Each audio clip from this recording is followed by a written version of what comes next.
잠언 11장 1절로 8절까지 말씀 우리 한 목소리로 합독하도록 하겠습니다. 속이는 저울은 여호와께서 미워하시나 공평한 추는 그가 기뻐하시느니라. 교만이 오면 욕도 오거니와 겸손한 자에게는 지혜가 있느니라. 정직한 자의 성실은 자기를 인도하거니와 사악한 자의 패역은 자기를 망하게 하느니라. 재물은 진노하시는 날에 무익하나 공의는 죽음에서 건지느니라. 완전한 자의 공의는 자기의 길을 곧게 하려니와 악한 자는 자기의 악으로 말미암아 넘어지리라. 정직한 자의 공의는 자기를 건지려니와 사악한 자는 자기의 악에 잡히리라. 악인은 죽을 때에 그 소망이 끊어지나니 불의의 소망이 없어지느니라. 의인은 환난에서 구원을 얻으나 악인은 자기의 길로 가느니라. 아멘. 건물이 오래되면 벽이나 천장에 틈이 생깁니다. 이 틈이라는 것이 벌어져 사이가 난 자리를 말하는데 전체 면적에 비교하면 매우 작은 부분입니다. 그래서 댐이 무너질 때도 정말 미세한 균열과 작은 틈에서부터 시작이 됩니다. 이렇게 작은 부분을 틈이라고 하는데 이 작은 틈이 댐을 무너뜨리는 것처럼 아주 큰 일을 만드는 것입니다. 그래서 우리의 신앙에 있어서도 에베소서 4장에 이런 말씀이 있습니다. 마귀에게 틈을 주지 말라. 다른 번역을 보면 마귀가 공격할 수 있도록 놔두지 말아라. 또 다른 번역에는 마귀에게 발붙일 기회를 주지 말아라. 이렇게 번역이 되어 있습니다. 우리가 작게 여기는 그 틈을 이용해서 사단이 우리에게 하는 일은 이렇게 크다라는 것입니다. 사소하고 이렇게 작은 틈이 우리의 삶이나 신앙에 생기는 이유는 사소하고 작게 생각하는 일들 때문입니다. 우리가 사소하고 가볍게 여기는 것들 때문에 이런 일이 일어나게 됩니다. 문제는 하나님께서는 사소하고 작게 여기시지 않는 것이기 때문에 그렇습니다. 우리는 사소하게 생각하는데 하나님은 죄로 보시는 것, 우리가 더 민감하게 하나님의 말씀대로 살기 위해서 돌아봐야 할 것이 있다면 또 이런 부분이 아닐까 싶습니다. 이 질문을 우리가 스스로에게 매일같이 물으면 하나님 마음에 더 가깝고 민감하게 하나님 말씀대로 살아가실 수 있을 것입니다. 나는 작게 여기지만, 나는 사소하게 여기지만 하나님은 크게 보실 만한 그런 일과 그런 죄입니다. 이러한 가능성이 큰 부분 중에 하나가 오늘 1절에 나오는 정직입니다. 우리는 어느 정도는 정직하게 삽니다. 어느 정도라는 것은 아주 큰 부분에서는 정직하시다라는 얘기예요. 장사할 때 손님을 속여서 몇만 원씩 또 몇십만 원씩 이윤을 남기시는 분 없을 것입니다. 아니면 회사 돈을 횡령하거나 하신 분 여기 없잖아요. 그렇죠? 큰 일에서는 우리가 정직합니다. 그런데 우리가 작게 여기는 부분에서도 우리가 그러한지를 돌아볼 필요가 있습니다. 이건 크고 작음의 문제가 아니라 성품과 우리의 인격과 신앙의 문제니까요. 작게 여기는 부분에서도 우리가 정직한지입니다. 제가 모든 교회가 그런 건 아닌데요. 기부금 영수 중에 1년 동안 헌금한 금액 적지 않습니까? 근데 어떤 교회는 그 금액을 허위로 적어내도 다 승인해 주는 교회도 있고요.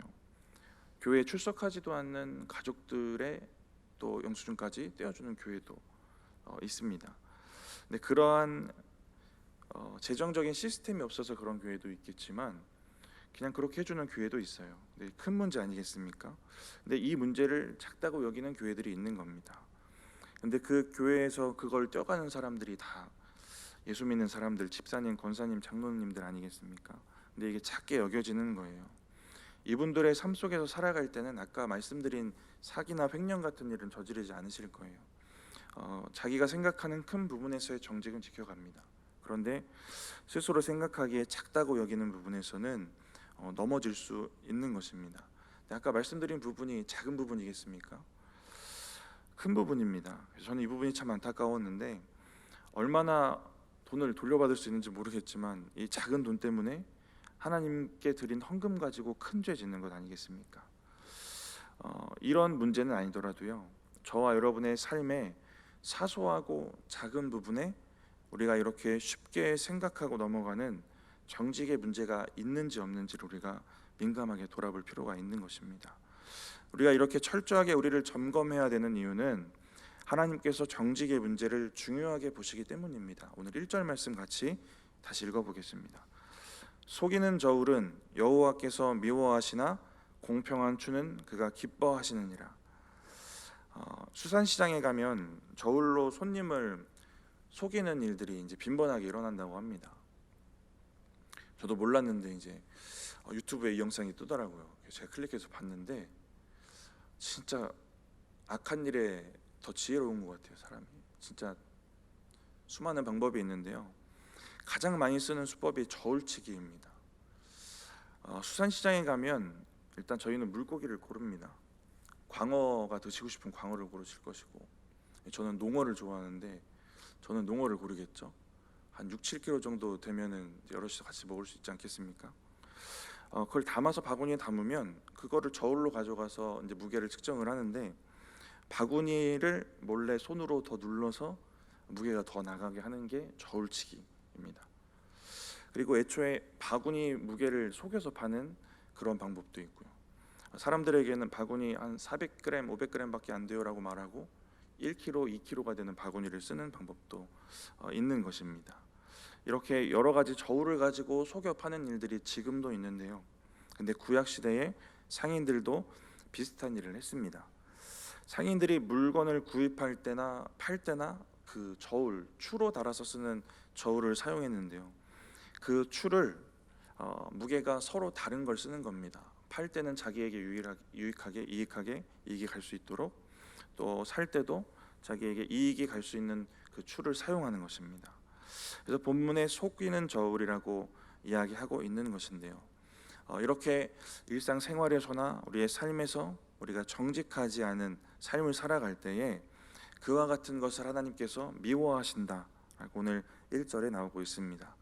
그런데 반대로 정직하게 공평한 추를 사용하는 것은 기뻐하신다라고 말씀하십니다. 정직은 이처럼 큰 문제든 작은 문제든 우리의 판단과는 상관없이 하나님께서 크게 보시는 죄이고, 이렇게 보시는 이유는 하나님의 성품이시기 때문에 그렇습니다. 그래서 믿는 우리 안에 이 성품이 있어야 되기 때문에 그러는 것입니다.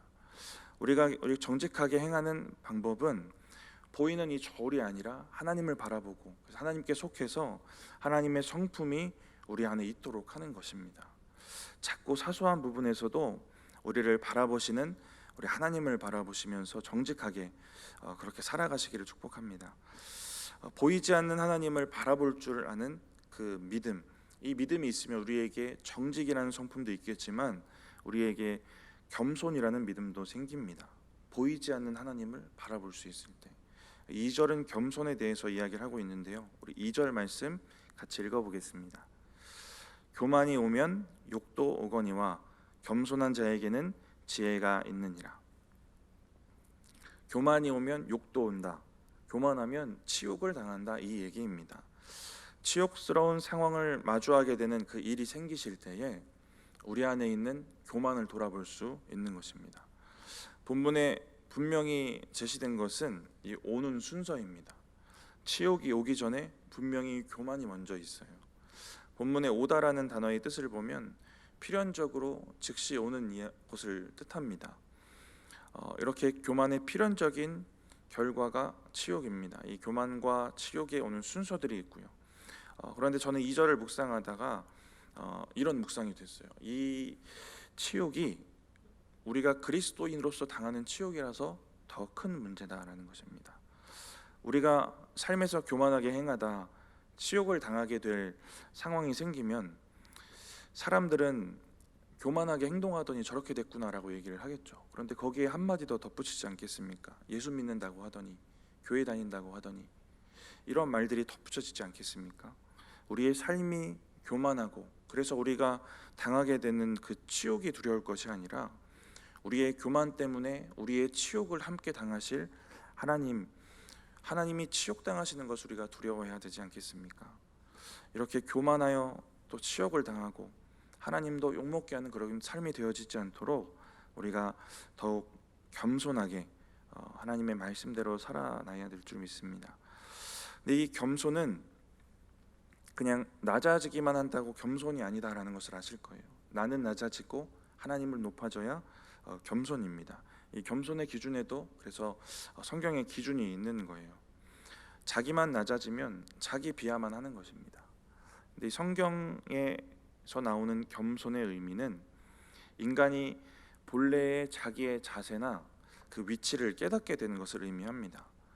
이 성경을 보시면 이 사람을 나타내는 표현 중에 전도서에는 흙이라는 표현이 있고요, 욥기랑 시편에는 티끌이라는 표현이 있습니다. 이것은 낮아진 상태를 말하는 것이 아니라 인간이 본질적으로 흙이고 티끌이다라는 얘기를 하는 것입니다. 이렇게 자기의 존재를 아는 것입니다, 우리 하나님 앞에서. 그래서 인간이 자기 본래의 어떤 자세, 위치 이런 것을 깨닫게 되는 것을 겸손이라고 하는 것입니다. 하나님 앞에서 내 존재가 이러하니까 내가 이런 자세로 살아야겠구나, 내 위치가 여기니까 더 하나님 앞에 이렇게 살아야겠구나라는 마음들이 생기는 것이 겸손입니다.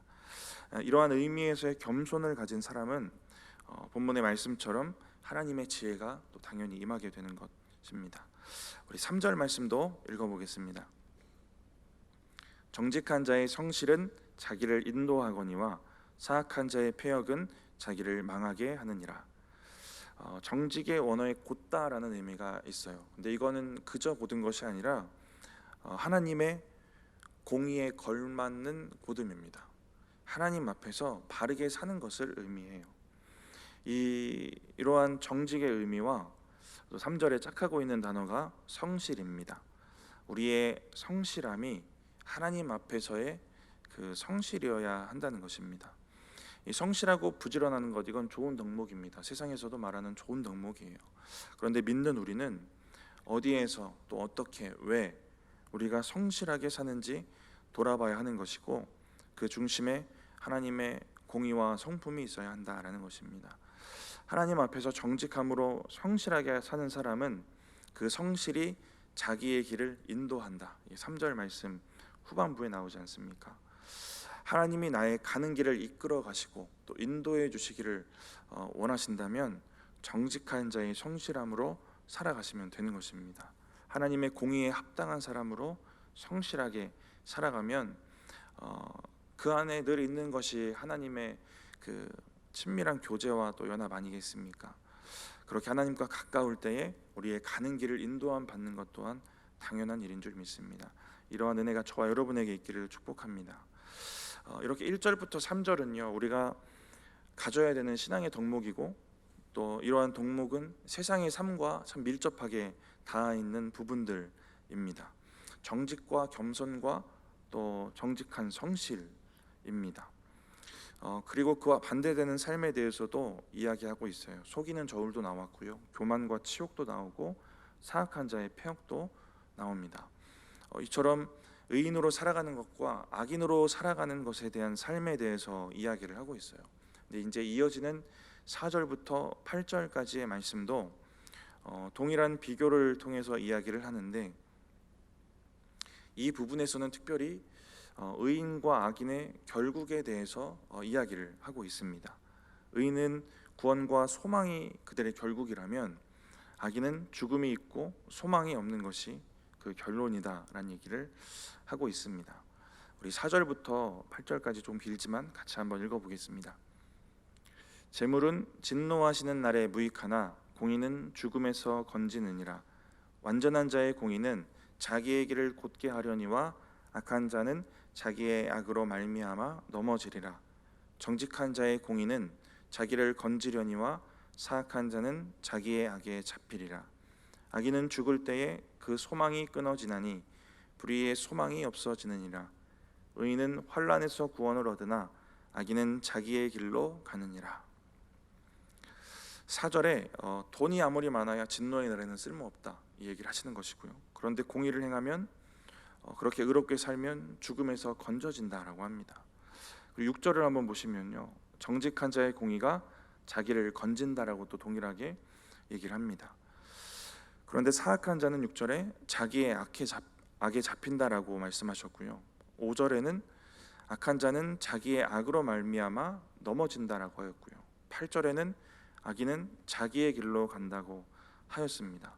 자기의 악에 잡히고 자기의 악으로 말미암아 넘어지는 자기의 길을 가는 게 악인이고 그들에게 있는 결론은 죽음과 소망 없습니다라는 것입니다. 그래서 7절에 보시면 악인은 죽을 때 자기의 소망이 끊어집니다. 불의의 소망도 없어진다라고 하였는데 그들이 불의하게 살면서 그 인생에서 얻고자 했던 또 얻었던 그리고 그곳에 걸었던 기대가 사라진다라는 것입니다. 하나님이 아닌 다른 것에 걸었던 기대와 소망이 거품처럼 없어지는 것입니다. 이것이 의인의 결국과 악인의 결국입니다. 이 땅에서의 결론도 다를 수 있겠지만 무엇보다 우리가 잘 알고 있듯이 영적인 결말이 다르지 않습니까? 악인은 소망 없는 죽음이 그들의 결국이고 그런데 우리의 결말은 다른 것입니다. 소망이 있음입니다. 우리의 결말이 다르니까 결말이 다른 것을 우리가 아는 사람이고 그것을 믿는 사람이니까 이러한 믿음이 저와 여러분을 의인으로 이 땅을 살게 할 것입니다. 결말이 같으면 그냥 적당히 악인처럼 살아도 됩니다. 적당히 악인처럼 살면 세상에서는 좋은 사람 취급받을 수도 있거든요. 적당히 악인들의 삶을 살아가면 적당히 사람 속여가고 적당히 교만하고 게을러도 세상에서는 티가 나지 않을 수도 있습니다. 그런데 우리는 결말이 다른 것을 알고 믿는 사람들입니다. 그리고 그 결말을 향해 가는 것이 우리의 인생이고 하나님께서는 그 결말을 향해 갈 때 의로운 사람으로 가라, 의롭게 가라라고 오늘 말씀을 주시는 것 아니겠습니까? 오늘 1절부터 3절을 통해 의롭게 살아가는 삶에 대한 몇 가지를 배웠습니다. 하나님 앞에서의 정직과 겸손과 또 성실입니다. 그리고 세상 사람들 가운데서 또 우리가 속해 살아갈 때도 드러나야 하는 것임을 우리가 보게 됩니다. 우리에게 허락된 다른 결말과 또 그것에 대한 믿음으로 또 오늘 우리에게 허락하신 그러한 덕목들을 잘 살아내시는 저와 여러분들 되시기 바랍니다. 잠깐 기도하겠습니다. 하나님, 오늘 우리에게 주시는 말씀을 붙잡고 또 우리에게 허락한 삶도 하나님 앞에서의 정직과 또 겸손과 또 성실함으로 잘 살아내기를 원합니다. 하나님, 그렇게 무엇보다 세상에서 철저하게 구별되게 하시고 하나님이 원하시는 모습으로 의로운 모습으로 또 의인의 삶을 잘 살아낼 수 있도록 주님 함께하여 주시옵소서. 하나님, 우리의 결말이 다르고 또 악인의 결말이 다름을 보았습니다. 하나님, 우리에게 허락하신 그 소망과 또 결국을 우리가 바라보며 하나님께서 허락하신 이 땅에서의 삶도 아름답게 살아낼 수 있도록 주님 역사하시고 함께하여 주시옵소서. 하나님, 시간 주님 앞에 예물 드린 손길이 있습니다. 주님 기억하여 주시고 이 기도의 제목 가운데 역사하여 주시고 풍성한 은혜로 주님 함께하여 주시옵소서. 감사합니다. 예수님의 이름으로 기도드립니다. 아멘.